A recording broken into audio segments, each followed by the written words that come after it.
Cuando dices Super Mario Bros., todo el mundo sabe de qué serie estás hablando. Cuando dices Super Mario Bros. 3, todo el mundo sabe de qué juego estás hablando. Y, si tienes suerte, cuando dices Super Mario Bros. 4, alguien se da cuenta de que estás hablando de Super Mario World. Pero cuando dices Super Mario Bros. 2, tienes que ser más específico.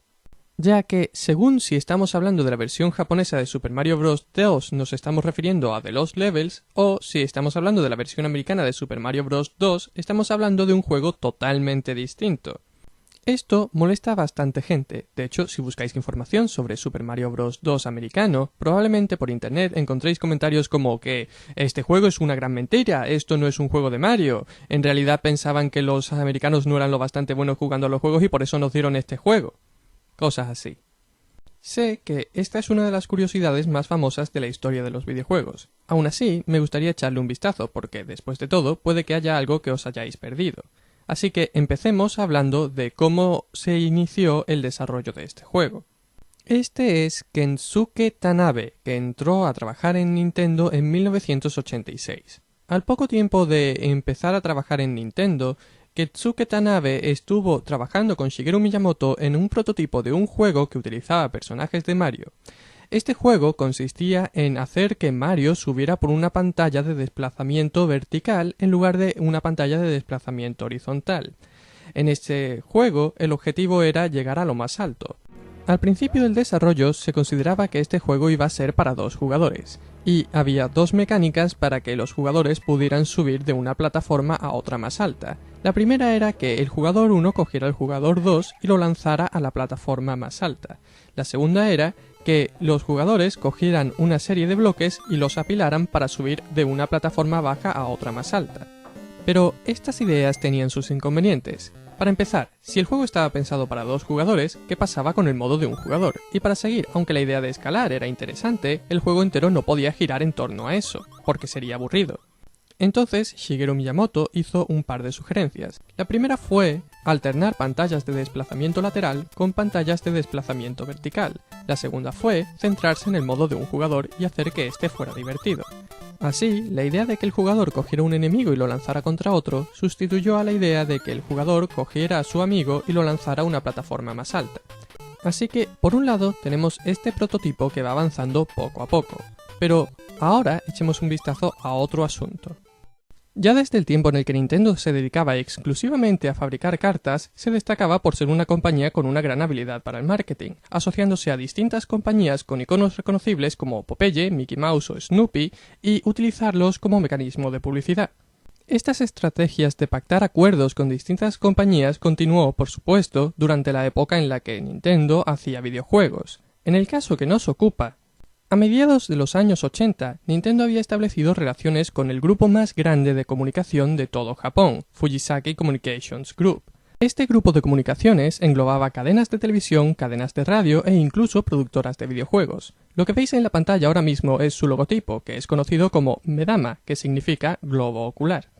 Nunca me ha quedado claro qué conseguían ambas partes de este acuerdo. Lo único que he oído es que el beneficio para Nintendo fue que la música de Super Mario Bros. Se oyera en el programa de radio All Night Nippon. Al parecer, en aquella época, este programa de radio nocturno estaba de moda entre los jóvenes de Japón, y que se pudiera escuchar la música de Super Mario Bros. En ese programa que estaba de moda era un gran mecanismo de publicidad. Por otra parte, se llevó a cabo un concurso en el programa de radio All Night Nippon relacionado con el juego Super Mario Bros. El ganador de este concurso recibiría una copia de un juego exclusivo para los ganadores de este concurso, All Night Nippon Super Mario Bros., lo que lo convierte en uno de los juegos más raros de la Famicom Disk System. All Night Nippon es esencialmente el Super Mario Bros. Original, pero con algunas diferencias. Por ejemplo, algunos personajes han cambiado su aspecto para parecerse a personas relacionadas con el programa All Night Nippon. Algunos niveles han sido variados para que no haya ningún nivel repetido, de manera que algunos niveles de The Lost Levels se utilizan en este juego. La estrella de 5 puntas ha sido cambiada por una estrella de 6 puntas. Supongo que esto está relacionado con el programa de radio, pero no sé exactamente por qué. Y, finalmente, algunos iconos como por ejemplo la estrella roja que aparecía en las banderas han sido cambiados por el Medama. Otras diferencias sutiles pero interesantes son que en este juego puedes jugar como Luigi, y no hablo simplemente de una paleta cambiada de Mario, sino el Luigi con los controles de los levels. Otra diferencia es que en este juego no aparece el mundo negativo. Si entraras en la tubería que te mandara al mundo 36, esta te sacaría del mundo subterráneo y te pondría justo enfrente del poste de la bandera del final del mundo 1-2, de manera que sea imposible acceder al mundo -1. Me gustaría poder daros más información sobre quiénes son los personajes que aparecen al final de cada castillo. Hasta donde yo sé, deben ser caricaturas de personas relacionadas con el programa de radio All Night Nippon, pero como yo nunca he oído el programa de radio y, por supuesto, no tengo ni idea de quién es esta gente, no tengo nada que decir. Este juego fue lanzado en 1986, lo que lo convierte en el primero de los dos juegos que Nintendo desarrollaría como parte de su acuerdo con Fujisake Communication Groups. El segundo juego que Nintendo desarrolló no estaría inspirado en un programa de radio, sino en la cadena de televisión Fuji TV. Al parecer, durante el verano de 1987, en Tokio y en Osaka, Fuji TV organizó un festival para promocionar algunos de sus nuevos programas de televisión. Este festival sería conocido como Yume Koyo 87. Yume Koyo significa Fábrica de los Sueños. Las mascotas de este evento fueron los miembros de la familia Yume Koyo, que estaban diseñados con un estilo árabe del tipo de las 1001 noches. La familia Yume Koyo estaba formada por 7 miembros, a saber, Papa, el papá, Mama, la mamá, Imajin, el hermano mayor, Lina, la hermana mediana, Piki y Poki, los mellizos, y finalmente un mono, del que no sé su nombre. Por otro lado, aparte de girar alrededor de esta familia, el festival Yume Koyo 87 también giraba alrededor del concepto de las máscaras. Y entonces fue cuando le encargaron a Tanabe hacer un juego con todo este material. Lo que Tanabe hizo fue completar el prototipo de juego que estaba haciendo y utilizar los personajes de Yume Koyo.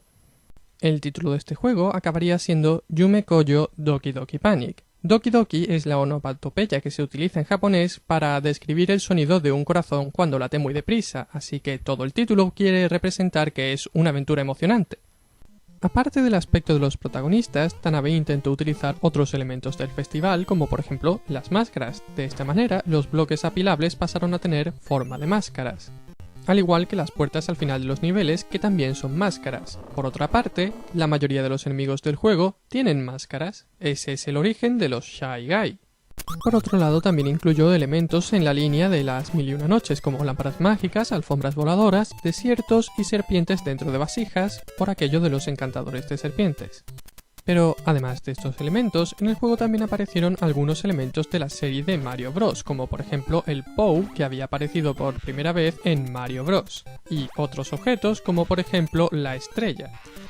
No podemos olvidar que este juego empezó a desarrollarse como un prototipo de un juego de Mario.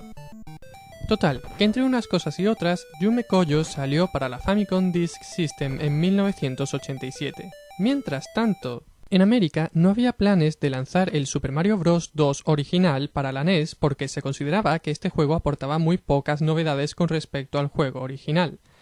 Pero se dieron cuenta de que tenían que lanzar algún juego como Super Mario Bros. 2, ya que el Super Mario Bros. 3 estaba a la vuelta de la esquina. Así que se cambió el reparto de Doki Doki Panic, un juego que tenía unos protagonistas que no habrían tenido ningún sentido fuera de Japón, y se lanzó Super Mario Bros. 2 en América en 1988, el mismo año que en Japón se lanzaba Super Mario Bros. 3. Y a partir de aquí surgió toda la polémica. Para empezar, Super Mario Bros. 2 ya de por sí es muy distinto de los otros juegos de Super Mario Bros., como si no encajara, y de pronto la gente empezó a darse cuenta de que este juego en realidad no era el Super Mario Bros. 2 original, y alguna gente se lo tomó muy mal. Pero personalmente yo no creo que haya nada que reprocharle al Super Mario Bros. 2 americano en cuanto a que está Mario suplantando a personajes de otro juego. En realidad no los está suplantando, simplemente los está sustituyendo, que es algo que Mario lleva haciendo desde su primer juego, Donkey Kong. Este es otro de esos secretos a voces en el mundo de los videojuegos. Donkey Kong empezó siendo desarrollado como un juego de Popeye. Lo que pasa es que Nintendo perdió la licencia para utilizar los personajes de Popeye a mitad del desarrollo. Así que se sustituyó a Popeye por Mario, se sustituyó a Brutus por Donkey Kong y se sustituyó a Olivia por Pauline. Por otro lado, se sustituyeron las espinacas por martillos. Más tarde Nintendo recuperó los derechos para lanzar un juego de Popeye, cosa que no me extraña, dado el éxito de Donkey Kong. Así que Shigeru Miyamoto desarrolló otro juego de arcade, y esta vez sí pudo utilizar a los personajes de Popeye y las espinacas como un objeto. Pero este no fue el único caso en el que Mario hizo las veces de sustituto. No tenéis más que echar un vistazo a los Game & Watch, Mickey Mouse y Donkey Kong Circus.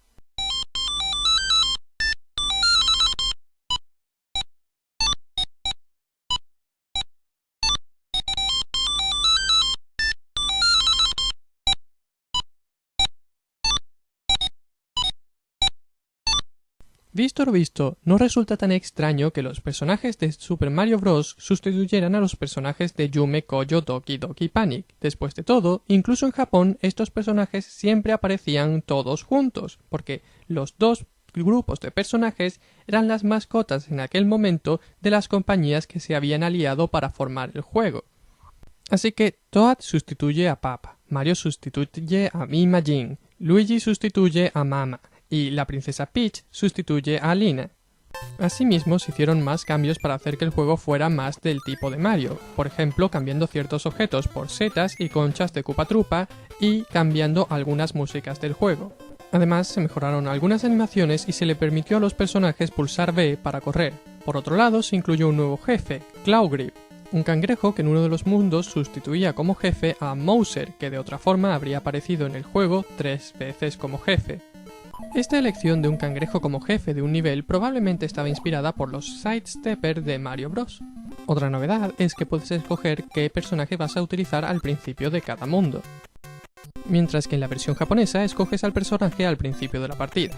En esta versión, el progreso de cada uno de los personajes se graba independientemente, y sí, se graba, puedes escoger en qué nivel continuar una vez ya te lo has pasado con ese personaje. Es una de las ventajas de que este juego fuera para la Famicom Disk System.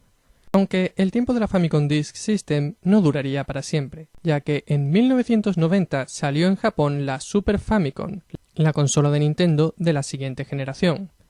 Nintendo quería seguir vendiendo algunos juegos todavía para la Famicom, pero desde luego tenía claro que no podía vender juegos para la Famicom Disk System, ya que la Famicom Disk System era un periférico para la Famicom. Ningún nuevo comprador se compraría una Famicom nueva y una Famicom Disk System. Así que Nintendo de Japón empezó a lanzar juegos en lugar de en discos, en cartuchos, igual que Nintendo de América había estado haciendo todo el tiempo. Y puesto que Yume Koyo Doki Doki Panic había sido lanzado para la Famicom Disk System que estaba en desuso, y se le habían hecho una gran cantidad de mejoras en su paso a América, se convirtió en un gran candidato para volver a lanzarlo en cartucho. Así que en 1992, Super Mario USA fue lanzado en Japón. Además, para mantener vivo el mercado de los juegos de Famicom, se lanzó un nuevo modelo de la consola, conocido como AV Famicom en 1993. Los últimos juegos que Nintendo desarrollaría para la Famicom llegarían en 1994 y serían una versión de cartucho de The Legend of Zelda y un juego inspirado en Mario USA conocido como Wario's Woods, con controles parecidos a los de Mario USA y con personajes de este juego como Toad y Birdo. Pero volviendo al tema que nos ocupa. Ya hemos visto diferencias a nivel de juego entre Doki Doki Panic y Super Mario Bros. 2. Ahora echemos un vistazo a las diferencias al nivel del argumento. La historia de Yume Koyo Doki Doki Panic se centra alrededor de un libro de cuentos. Este libro narra la historia sobre los Mu, la gente de un mundo de los sueños. En el mundo de los Mu, todo está controlado por sus sueños. Si hace buen tiempo es porque alguien ha tenido un buen sueño. Si hace mal tiempo es porque alguien ha tenido un mal sueño. Como los sueños eran tan importantes para la gente Mu, estos inventaron una máquina que les ayudara a controlar sus sueños, la máquina de los sueños. Entonces el malvado Mamu, una rana gigante, llegó y robó la máquina de los sueños y empezó a utilizarla para crear un ejército de monstruos. Entonces la gente Mu luchó contra el malvado Mamu y se dio cuenta de que este monstruo era débil a las verduras, así que lograron derrotarlo dándole de comer verduras. Los mellizos Piki y Poki estaban leyendo este libro de cuentos, pero empezaron a pelearse y a forcejear con el libro, arrancando sin querer la última página, precisamente la página que contaba cómo Mamu había sido derrotado por los Mu, deshaciendo la derrota de Mamu. Así que Mamu alargó su brazo y secuestró a los dos mellizos. Y cuando descubren lo ocurrido, Papa, Mama, Imagine y Lina entran en el libro para rescatarlos. Parte de esta historia puede verse durante la intro del juego. Por cierto, si nos fijamos en el libro que Piki y Poki están leyendo, en la portada se ve un círculo. Yo creo que quizá este símbolo representa el Medama, el logotipo de Fuji TV. Esto también explica el libro de selección de niveles y por qué los niveles son llamados capítulos. Cuando comparamos esto con lo que vemos en Super Mario Bros. 2, vemos que en lugar de capítulos, los niveles se llaman mundos, como solían llamarse en Super Mario Bros. Pero la ilustración del mundo al que viajamos sigue estando dibujada en una especie de papeles, algo que ya no tiene sentido porque la historia no transcurre en el interior de un libro. Otra cosa que esta historia también explica es por qué, de los 7 capítulos que conforman el libro, todos tienen 3 páginas menos el último. El capítulo 7 solo tiene 2 páginas. Eso es porque Piki y Poki arrancaron la última página. Así que al pasarnos la página 20, llegamos al enfrentamiento con Mamu y lo reescribimos, formando así de nuevo la página 21. Y hablando de dicho enfrentamiento, esto también explica qué es el objeto que encontramos en el centro de la habitación en el jefe final. Se trata de la máquina de los sueños. Según las instrucciones, la máquina de los sueños se ha quedado bloqueada debido a un bug y solo es capaz de generar verduras. Y tenemos que utilizar estas verduras para derrotar a Mamu, como hizo la gente Mu. Esta es una de las cosas más importantes que se pierden en el paso a Super Mario Bros. 2. ¿Por qué iba el jefe final a tener una máquina que fabrica su punto débil en la pantalla en la que se enfrenta contigo? Pero es que la máquina de los sueños es uno de los objetos más importantes en la historia original. De hecho, está basada en el nombre del festival, Fábrica de los Sueños. Eso es todo lo que tengo que decir sobre la historia de Yume Koyo Doki Doki Panic. Ahora echemos un vistazo a la historia de Super Mario Bros. 2. Una noche, Mario tiene un sueño en el que sube por una escalera. En lo alto de la escalera hay una puerta que al abrirse revela un mundo que Mario nunca había visto. Entonces, Mario escuchó una voz que decía: «Bienvenido a Subcom, la tierra de los sueños. Hemos sido maldecidos por el malvado Ward y estamos totalmente bajo su hechizo. Hemos estado esperándote. Por favor, derrota a Ward y devuelve Subcom a la normalidad. Recuerda, Ward odia las verduras». Y entonces hubo un relámpago y Mario se despertó.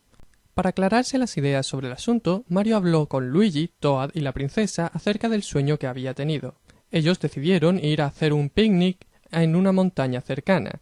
Al llegar allí encontraron una pequeña cueva. Al explorarla encontraron una escalera que llevaba hasta una puerta, exactamente igual que en el sueño de Mario. Al abrir la puerta quedaron sorprendidos al ver cómo el mundo de Subcom se extendía ante sus ojos. Y entonces empieza el juego.